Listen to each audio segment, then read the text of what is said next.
Have you ever wondered why some people's money seems to grow on its own, while yours barely lasts until the end of the month? I've wondered too. For years, I thought the problem was my salary, but the truth is, the problem was my system.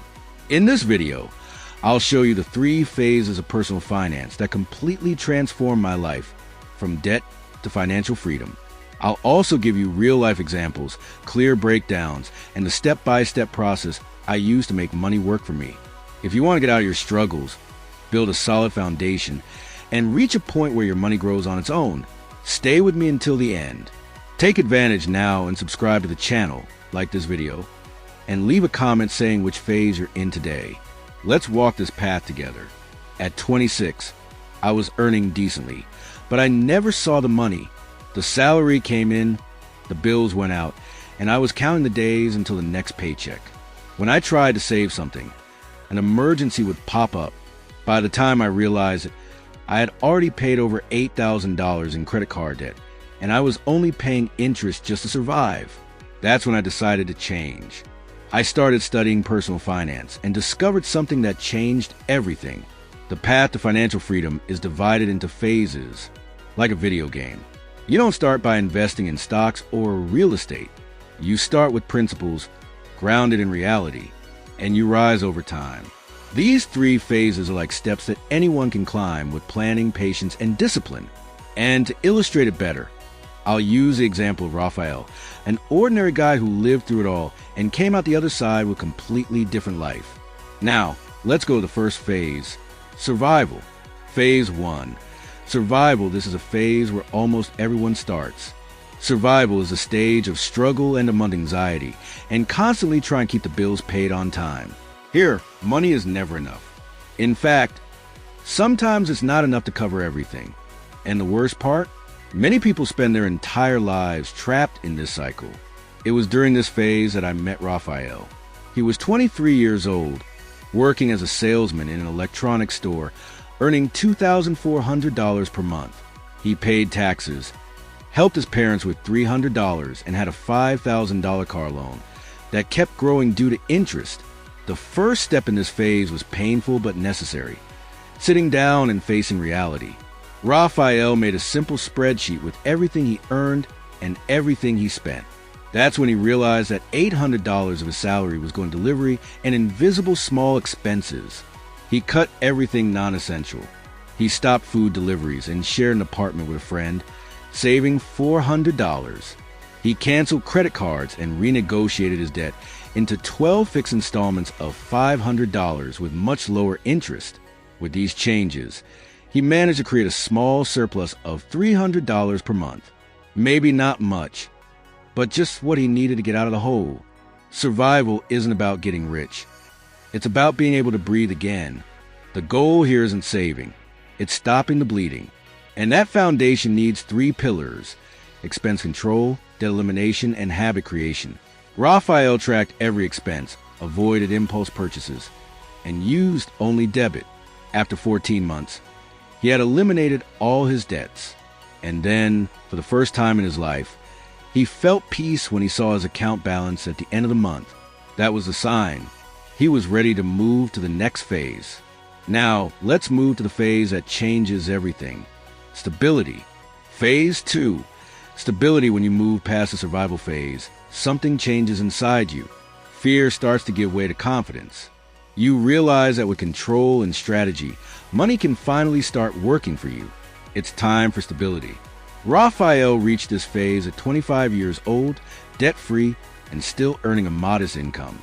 But now, he had clarity, control, and most importantly, discipline. The first thing he did was open a separate account just for an emergency fund. Every month, he saved $300. In less than a year, he had accumulated $3,600. That was enough to cover 3 months of basic expenses. With that fund built, Raphael moved on to the second step, learning how to invest. Nothing complicated at first. He started by investing $200 a month. The income was low, but the goal was to understand how money behaved outside of an emergency account. Little by little, he gained confidence. He studied emergency funds and started diversifying. He began investing $500 per month across treasury bonds, funds, and stable investments. By the end of the second year in this phase, he had invested $12,000 and saved another $5,000 in his emergency fund. Stability is the phase where you learn to live below your means. Raphael was now earning $2,800, but he lived as if he earned $2,000. He didn't do it out of obligation, but out of intelligence, because he knew that every euro invested today would be a brick in tomorrow's house of freedom. He also started thinking about the future. He created a plan with medium-term goals. Change jobs, increase his income, invest in knowledge. And he did it. He studied digital marketing at night, and 2 years later, he landed a new job earning $4,500. Here's the key to this phase. Don't increase your lifestyle just because your income increases. Raphael kept the same habits. Now he was investing $1,200 per month and saving $300. By age 29, he had accumulated over $50,000 with a solid financial routine. Stability is what separates those who merely survive from those who start building. Here, you learn to make money grow slowly but consistently. And when that foundation is solid, you're ready for the next level, freedom. And that's what we'll talk about now. Phase 3. Freedom is when money stops being a burden and becomes an ally. It's when you no longer work out necessity, but by choice. When your investments generate enough income to cover your lifestyle and more. But this phase doesn't happen overnight. It's built on everything you've done before. Raphael reached this phase at 35. He already had a solid foundation, a well-defined investment routine, and an unshakable mindset. He was investing $2,000 per month with a well-diversified portfolio. Fixed income, mutual funds, stocks, and even a small digital business generating $1,500 a month. His investments totaled over $250,000 with an annual return of about 10%. That meant $25,000 per year coming into his account. Doing nothing, an annual salary earned just by letting his money work for him. But Raphael didn't stop there. He knew that time was his greatest ally. He ran a simulation. If he continued investing the same $2,000 per month, with an annual return of around 10%, in 10 years, he would have $700,000. And in 15 years, over $1,200,000. And the best part, even if he decided to stop working at 50, he would have enough money to live comfortably. His assets, funds, and digital business gave him a passive income of over $6,000 per month. But what really defined this phase wasn't the money. It was the feeling of control. Raphael could choose where to work, how long to take vacations, how to educate his kids, and where to live. He was no longer a slave to the paycheck or the bills. At the same time, many childhood friends were still stuck in phase 1, surviving off debt, with no savings, no plan, thinking that financial redemption was only for the rich. Freedom is not some magical destination. It's a daily construction. It requires patience, but it rewards you with something priceless, peace of mind.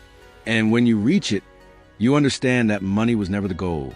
It's just a tool that gives you the right to live life on your own terms.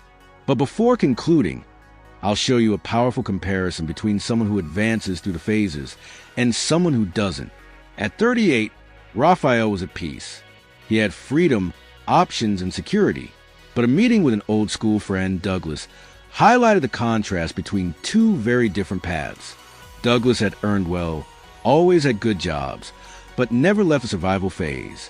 He changed his phone every year, lived in an expensive apartment, dined out often, financed vacations, and flaunted it all on social media. That day, Douglas confided that he had $60,000 in debt, no emergency fund, and 2 maxed-out credit cards. On the outside, he looked successful, but on the inside, he lived in silent chaos.